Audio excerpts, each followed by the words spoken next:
Nyawa seorang polisi melayang di tangan sang istri akibat kecanduan judi online. Saudara, Sabtu 8 Juni 2024, nasib tragis menimpa Bribtu Rian Dwi Wicaksono, anggota Polres Jombang, Jawa Timur. Bribtu Rian dibakar oleh istrinya, Bribtu Fadliyatun Nikmah, yang merupakan seorang polwan di Polres Kota Mojokerto. Peristiwa ini pun menghebohkan warga, lantaran korban dan pelaku ini adalah sesama anggota polisi. Bandar tidak takut penjudi menang. Bandar tidak pernah takut bahwa penjudi itu menang, Pak Daud ya. Tapi Bandar paling takut penjudi berhenti. Mana Sorgawi? Karena kalau menang, nanti juga nunggu waktu dia kalah. Betul, malah lebih kalah lebih dalam lagi, Pak Daud ya. Nah, pertama dimodalin. Pertama dimodalin, dikasih iming-iming bunga, tapi dengan bunga tinggi, Thomas. Oh ya.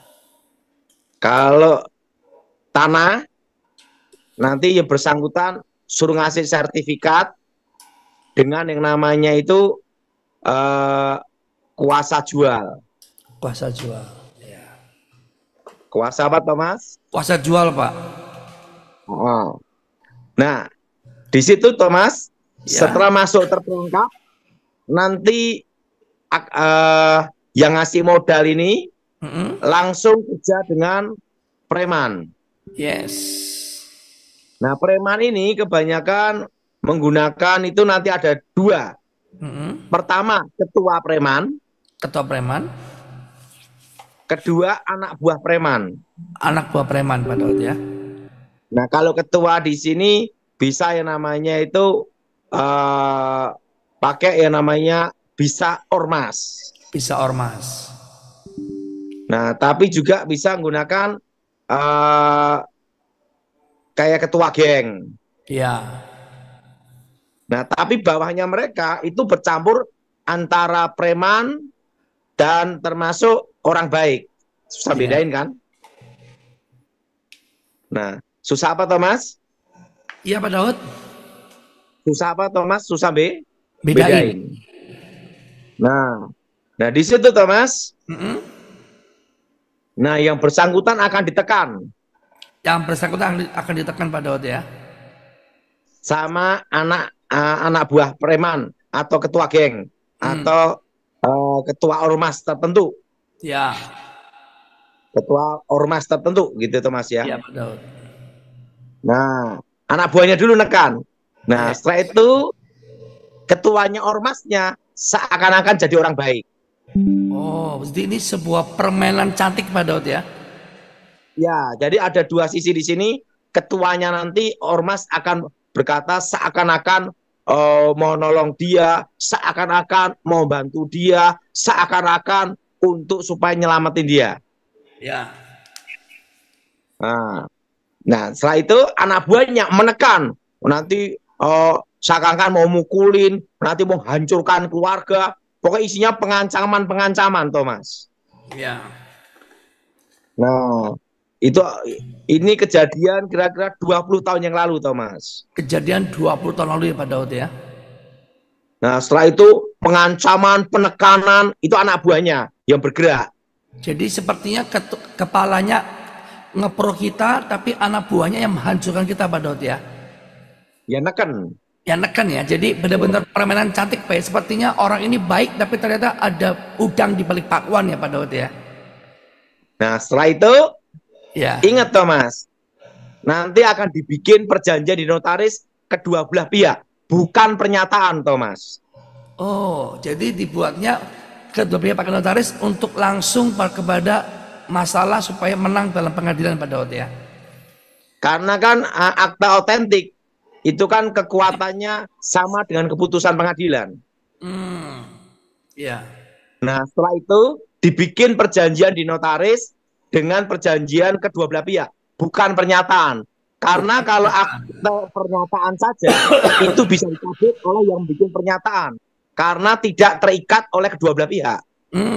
Iya, Pak Daud. Paham, Thomas? Paham, Pak Daud.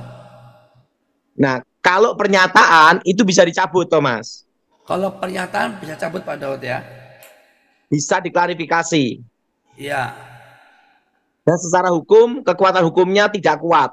tidak kuat Pak Daud ya. Karena pernyataan pribadi. Ya, Nah, nanti akan dibikin akte notariat. Di hadapan notaris, setelah itu dibikin seolah-olah hutang piutang. Seolah-olah apa Thomas? utang piutang Pak Daud. Padahal itu uang judi. Pak Daud itu mau judi Pak Daud. Wah, benar-benar. Dan itu bunganya tinggi sekali. Iya, Nah, bahkan itu nanti sertifikatnya digadaikan dengan jamin sertifikat sebagai utang piutang dengan bunga tinggi. Dengan Kalau bunga bunga tinggi dianggapnya utang. Nah, dengan jaminan sertifikat. iya. Nah, nanti ketuanya ormas baik-baikin, mau nolong dia untuk bantu dia. Jadi kepalanya ini seolah jadi orang baik. Sepertinya orang baik tapi ternyata menjerumuskan Pak Daud ya. Betul, Thomas. Ya Pak Daud. Nah, setelah perjanjian notaris, kan kedua belah pihak, Thomas, Ya, mengikat secara hukum. ya. Nah, dibikinlah utang sungguhan. Oh. Pada latar belakangnya utang judi. Nah, untuk lolos dari jerat hukum, nanti ada yang ngomong, saya tidak tahu itu judi atau enggak, penting dia pinjam uang saya kasih. Gitu. Wah, jahat luar biasa ya. Kita lepas dari jerat hukum. Betul. Nah, untuk lepas dari apa, Thomas? Mafia Pak.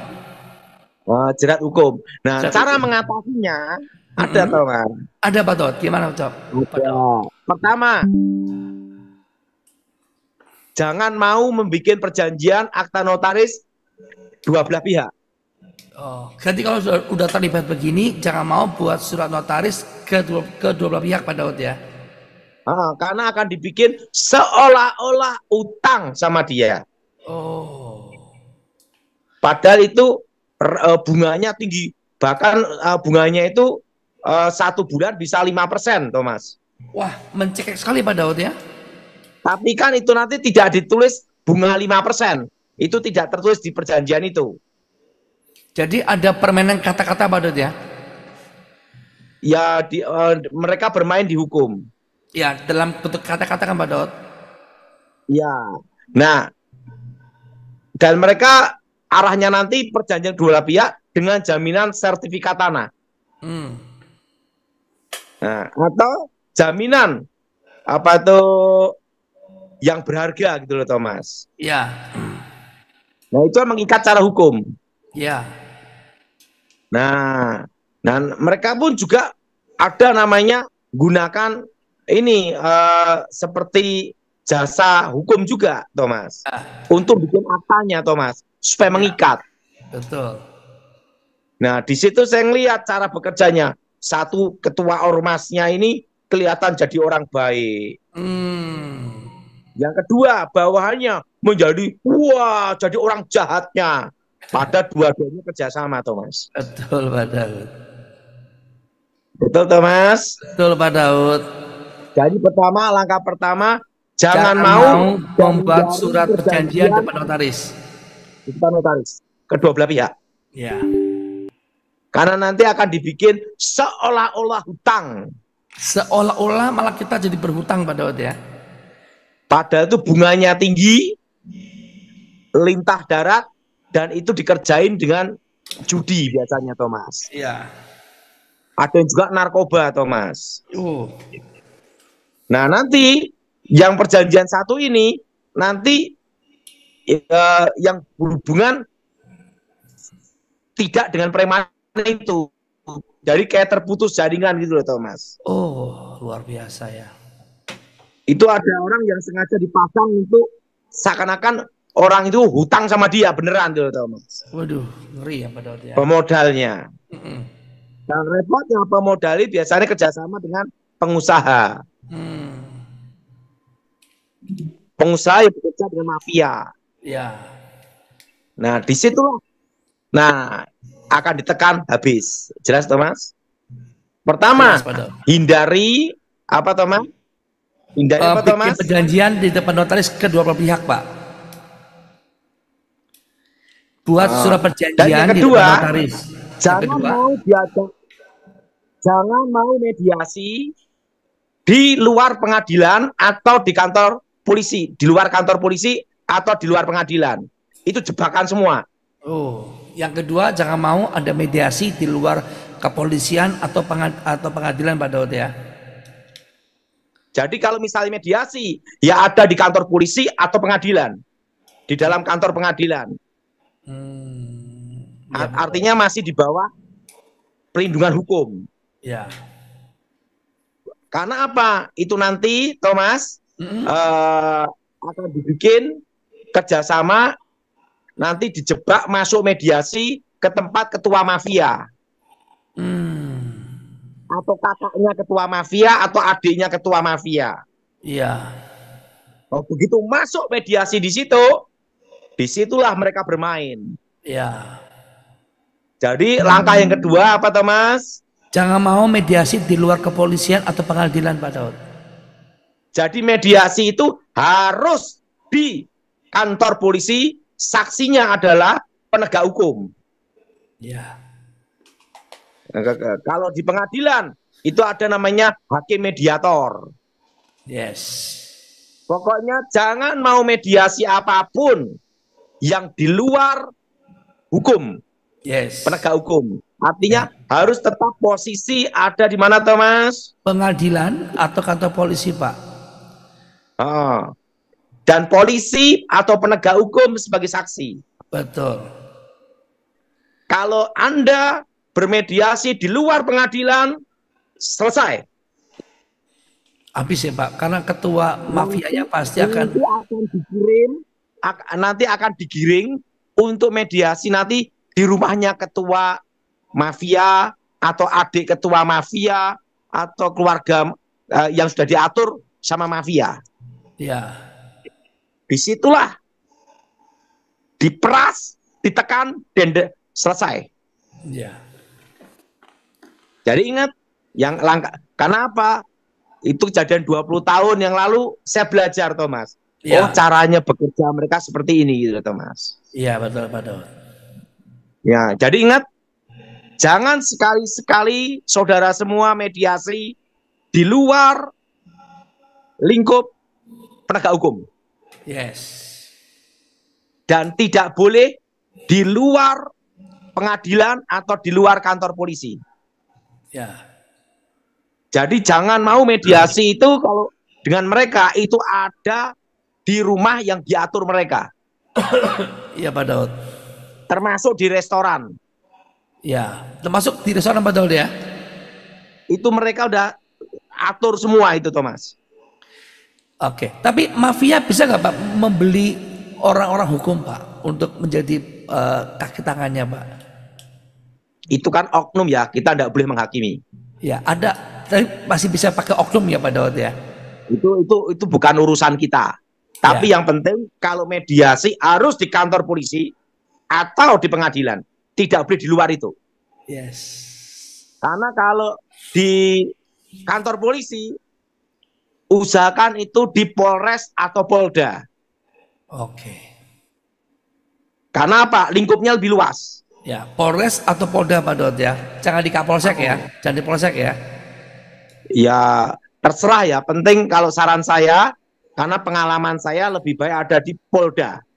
Polda ya. Karena saksinya kan penegak hukum ini. Betul, Pak. Nah, dan ingat sebisa mungkin.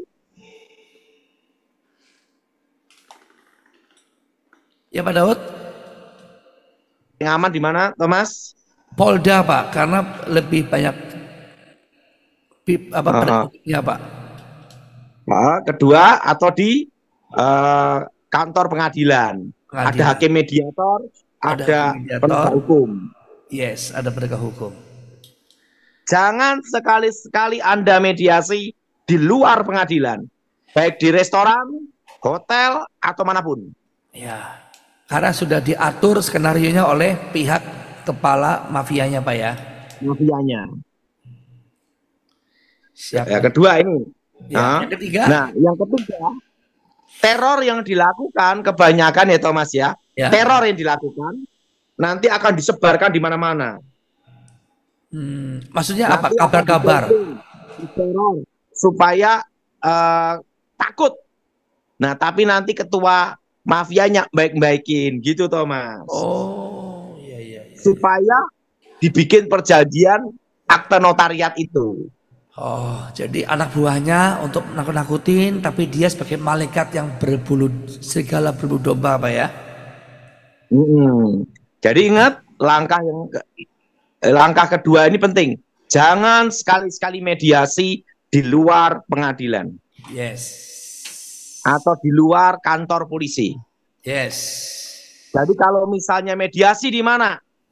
Kantor polisi atau pengadilan. Itu pun di Polda atau Polres. Yes. Saksinya penegak hukum. Ya. Dan sebisa mungkin dipoto bersama penegak hukumnya. Yes. Jelas? Jelas, Pak Daud. Supaya tidak ada yang bermain. Betul, Pak Daud. Karena kebanyakan nanti akan digiring untuk bikin perjanjian kedua belah pihak. Betul, Pak Daud. Setelah itu akan dibikin namanya kuasa jual. Waduh, habis ya Pak Daud ya. Nah, kenapa saya ngomong gitu? Karena waktu itu almarhum Edi Wibowo, kamu harus terjun dan kamu lihat di cara mereka bergerak, cara mereka bekerja. Tetapi ingat, tanpa perintah saya, kamu tidak boleh bergerak. Karena ingat, itu ranahnya adalah ranah sipil, bukan militer. Nah, ranah apa, Thomas? Sipil, bukan militer, Pak. Jadi Pak Edi Wibowo hanya ingin saya supaya tahu cara bergerak dan cara berpikir dan bagaimana mengatasinya. Jadi ingat, jangan mau diajak damai di luar penegak hukum atau di luar pengadilan. Siap, Pak Daud. Jadi harus ada di kantor polisi, itu di Polda atau Polres. Siap. Atau di pengadilan. Siap, Pak Daud. Karena kalau begitu diajak mediasi, ada di restoran atau hotel, itu sudah disiapkan yang namanya itu notaris di situ juga. Untuk membuat namanya akte perdamaian. Padahal itu Thomas akal-akalan licik jahat semua Thomas. Waduh. Itu namanya persekongkolan Thomas. Persekongkolan jahat ya Pak Daud ya. Namanya persengkongkolan jahat. Tidak salah Thomas. Notaris tidak salah. Ingat itu. Ya, karena notaris emang hanya menjalankan tugasnya. Karena notaris hanya mengesahkan perjanjian kedua belah pihak. Betul. Dan kemauan para pihak. Betul. Jadi notaris tidak salah. Ya. Harus digaris besar. Notaris tidak bersalah. Kenapa tidak bersalah? Karena notaris hanya mengesahkan perjanjian kedua belah pihak. Jadi saudara, semua saya beritahu, jangan sekali-sekali membuat mediasi atau perdamaian yang berhubungan dengan mafia atau judi, hal seperti mafia di luar pengadilan atau di luar penegak hukum. Siap Pak Daud. Gimana menurut Thomas? Luar biasa pengetahuan umum, ini kuliah umum supaya jemaat dalam kehidupan sehari-hari dapat pengetahuan umum Pak Daud ya. Karena kan firman kan juga membawa kita ke dalam kehidupan firman kehidupan Pak ya. Kan firman juga firman kehidupan. Jadi itu saya itu sama almarhum Edi Wibowo itu Thomas, itu saya bukan hanya dikasih teori, tapi yang kasus ada di mana kan intelijen tahu Thomas. Iya. Nah diizinkan saya masuk ke situ untuk melihat saja cara mereka bergerak. Iya. Nah setelah itu baru beliau memberitahu solusinya seperti ini, gitu Thomas. Dahsyat. Dahsyat. Ingat, mereka tidak akan bikin akte atau surat pernyataan karena bisa dicabut karena tidak ada perjanjian mengikat kedua belah pihak. Kalau surat perjanjian tidak bisa cabut Pak ya. Gimana menurut pandangan saya, Thomas? Luar biasa. Ini kuliah umum, ya, kuliah umum dalam kehidupan nyata di masyarakat supaya jemaat bermasyarakat paham betul, ya, serigala berbulu domba, ya, begitu Pak. Jadi ingat, karena mereka, kalau mereka itu tulis bunganya di akta notariat sebagai utang judi, itu kan kena jerat hukum, Betul. limpah darat. Maka dibikin seolah-olah nanti perjanjian itu diatur bukan dengan melibat orang yang mafia itu, tetapi di luar mafia gitu loh, Thomas. Iya, Pak Daud. Yang otomatis taunya sebagai pemodal gitu, Thomas. Iya, Pak Daud. Dan dipinjemin. Nah, terusan itu, nah nanti mafianya sama yang pihak satu ini sudah ada kerjasama. Perjanjian di belakang juga. Akte bawah tangan, bahkan akte notaris. Gitu, Thomas. Betul, Pak Daud. Itu cara mafia bergerak. Makanya saudara semua, untuk menghadapi kasus seperti ini, jangan sekali-sekali berdamai di luar penegak hukum. Yes.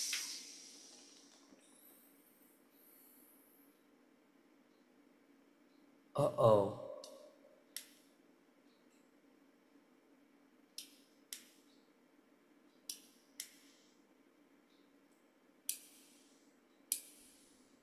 Ya, Pak Daud, putus Pak Daud, sinyal Pak Daud. Jadi ingat, kalau misalnya ada kuasa hukum, oknum kuasa hukum tertentu yang menyarankan mediasi di luar pengadilan, di luar kantor polisi, di luar penegak hukum, jangan mau. Jangan mau. Iya, Pak Daud. Siap, Pak Daud.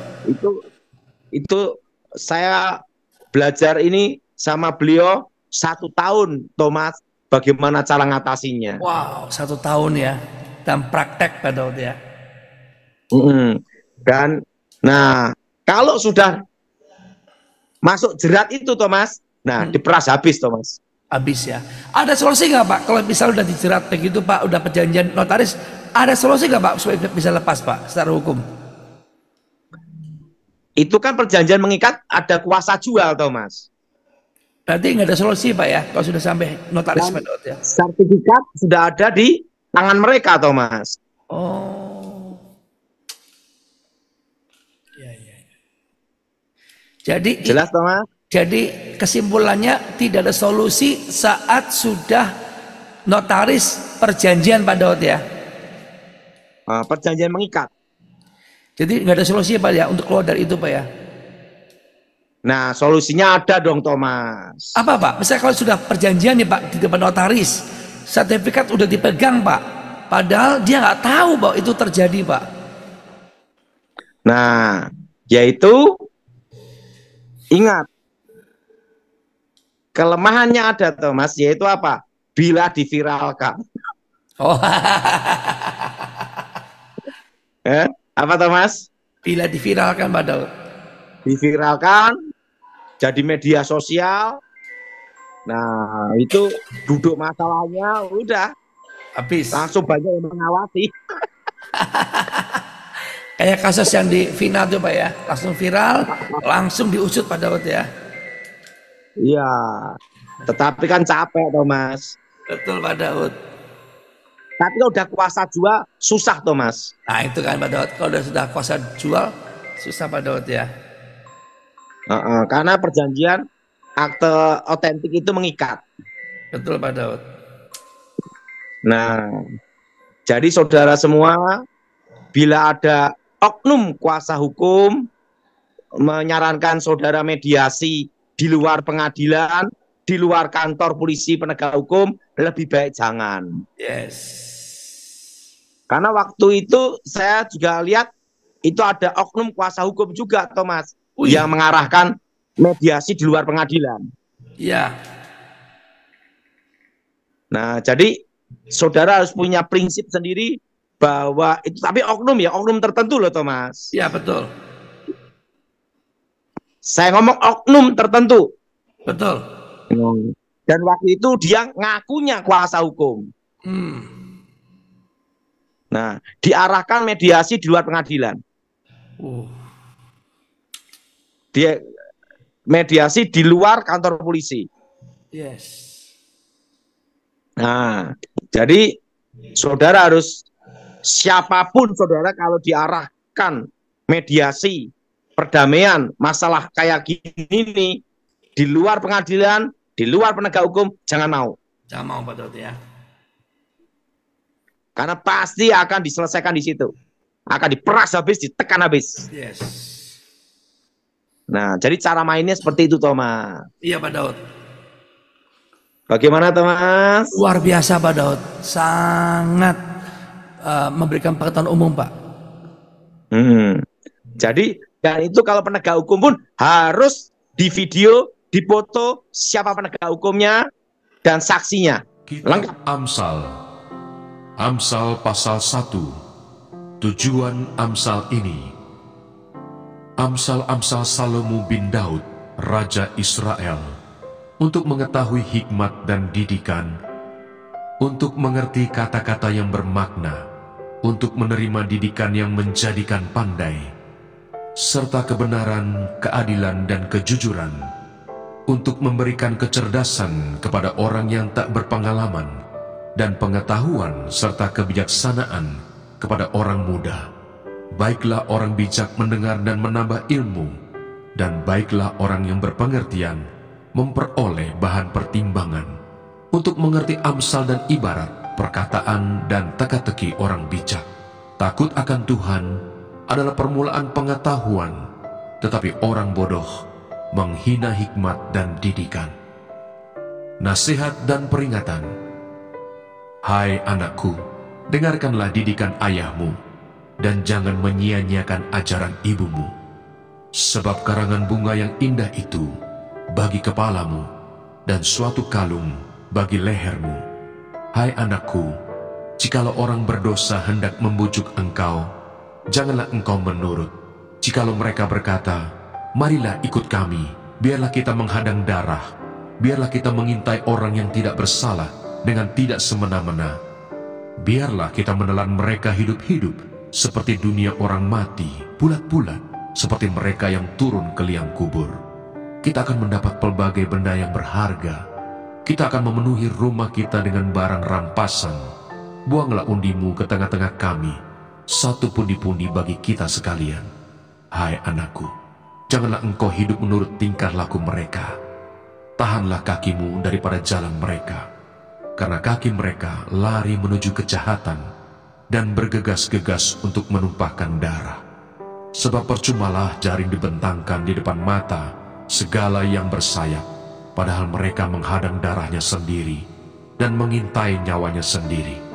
Demikianlah pengalaman setiap orang yang loba akan keuntungan gelap, yang mengambil nyawa orang yang mempunyainya.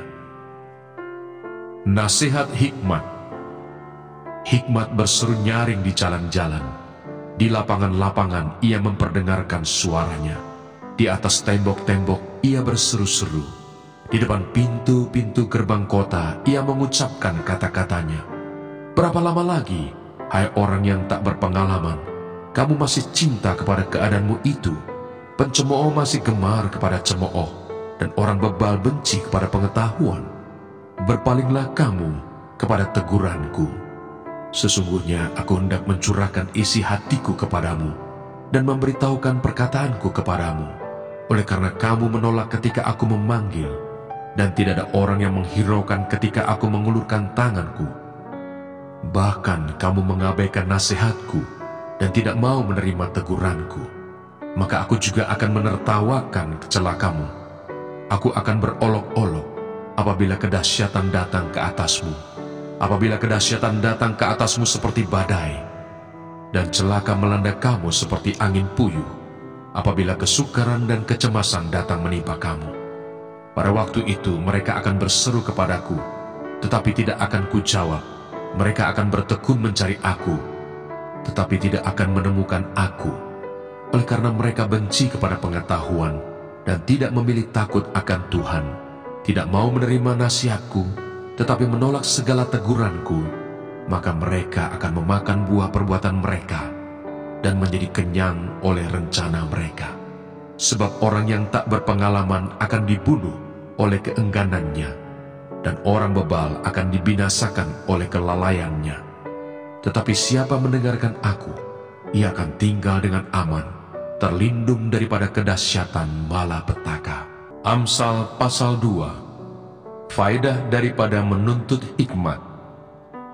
Hai anakku, jikalau engkau menerima perkataanku dan menyimpan perintahku di dalam hatimu, sehingga telingamu memperhatikan hikmat, dan engkau mencenderungkan hatimu kepada kepandaian, ya, jikalau engkau berseru kepada pengertian, dan menunjukkan suaramu kepada kepandaian, jikalau engkau mencarinya seperti mencari perak, dan mengejarnya seperti mengejar harta terpendam, maka engkau akan memperoleh pengertian tentang takut akan Tuhan, dan mendapat pengenalan akan Allah. Karena Tuhanlah yang memberikan hikmat, dari mulutnya datang pengetahuan dan kepandaian.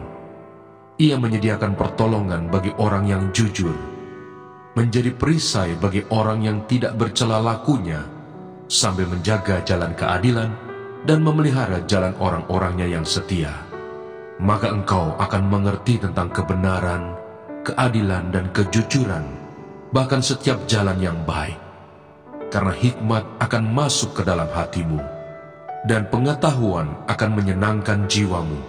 Kebijaksanaan akan memelihara engkau, kepandaian akan menjaga engkau, supaya engkau terlepas dari jalan yang jahat, dari orang yang mengucapkan tipu muslihat, dari mereka yang meninggalkan jalan yang lurus dan menempuh jalan yang gelap, yang bersukacita melakukan kejahatan, bersorak-sorak karena tipu muslihat yang jahat, yang berliku-liku jalannya dan yang sesat perilakunya, supaya engkau terlepas dari perempuan jalang, dari perempuan yang asing, yang licin perkataannya, yang meninggalkan teman hidup masa mudanya dan melupakan perjanjian Allahnya. Sesungguhnya rumahnya hilang tenggelam ke dalam maut, jalannya menuju ke arwah-arwah. Segala orang yang datang kepadanya tidak balik kembali dan tidak mencapai jalan kehidupan. Sebab itu tempuhlah jalan orang baik dan peliharalah jalan-jalan orang benar. Karena orang jujurlah akan mendiami tanah, dan orang yang tak bercelalah yang akan tetap tinggal di situ. Tetapi orang fasik akan dipunahkan dari tanah itu, dan pengkhianat akan dibuang dari situ. Amsal pasal 3. Berkat dari hikmat. Hai anakku, janganlah engkau melupakan ajaranku, dan biarlah hatimu memelihara perintahku, karena panjang umur dan lanjut usia, serta sejahtera akan ditambahkannya kepadamu. Janganlah kiranya kasih dan setia meninggalkan engkau. Kalungkanlah itu pada lehermu, tuliskanlah itu pada loh hatimu, maka engkau akan mendapat kasih dan penghargaan dalam pandangan Allah serta manusia. Percayalah kepada Tuhan dengan segenap hatimu, dan janganlah bersandar kepada pengertianmu sendiri. Akuilah Dia dalam segala lakumu, maka Ia akan meluruskan jalanmu. Janganlah engkau menganggap dirimu sendiri bijak. Takutlah akan Tuhan dan jauhilah kejahatan. Itulah yang akan menyembuhkan tubuhmu dan menyegarkan tulang-tulangmu. Muliakanlah Tuhan dengan hartamu dan dengan hasil pertama dari segala penghasilanmu. Maka lumbung-lumbungmu akan diisi penuh sampai melimpah-limpah, dan bejana pemerahanmu akan meluap dengan air buah anggurnya. Hai anakku, janganlah engkau menolak didikan Tuhan, dan janganlah engkau bosan akan peringatannya. Karena Tuhan memberi ajaran kepada yang dikasihinya, seperti seorang ayah kepada anak yang disayangi. Berbahagialah orang yang mendapat hikmat, orang yang memperoleh kepandaian, karena keuntungannya melebihi keuntungan perak, dan hasilnya melebihi emas. Ia lebih berharga daripada permata. Apapun yang kau inginkan tidak dapat menyamainya. Umur panjang ada di tangan kanannya, di tangan kirinya kekayaan dan kehormatan.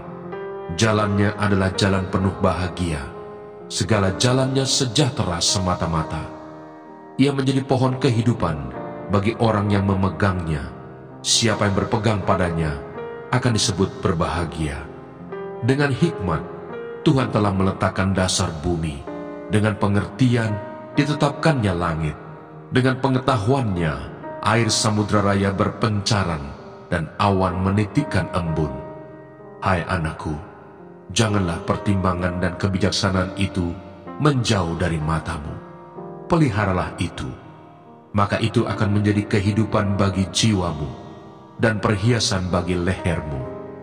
Maka engkau akan berjalan di jalanmu dengan aman, dan kakimu tidak akan terantuk. Jikalau engkau berbaring, engkau tidak akan terkejut, tetapi engkau akan berbaring dan tidur nyenyak. Janganlah takut kepada kekejutan yang tiba-tiba, atau kepada kebinasaan orang fasik bila itu datang. Karena Tuhanlah yang akan menjadi sandaranmu, dan akan menghindarkan kakimu dari jerat. Mana Sorgawi.